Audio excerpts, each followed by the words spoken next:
Segera diberangkatkan menuju Kali Baru, Banyuwangi, Jawa Timur atas nama Ika. 1 unit alarm mati listrik atau power failure alarm. Support power baterai 9 volt 2 buah dalam sini ya.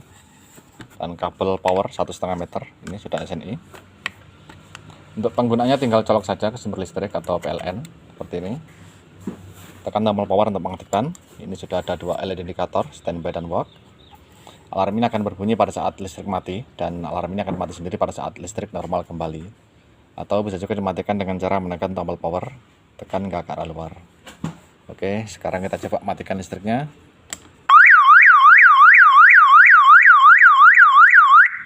Seperti itu.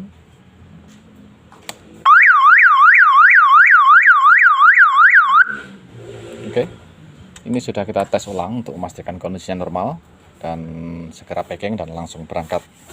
Terima kasih.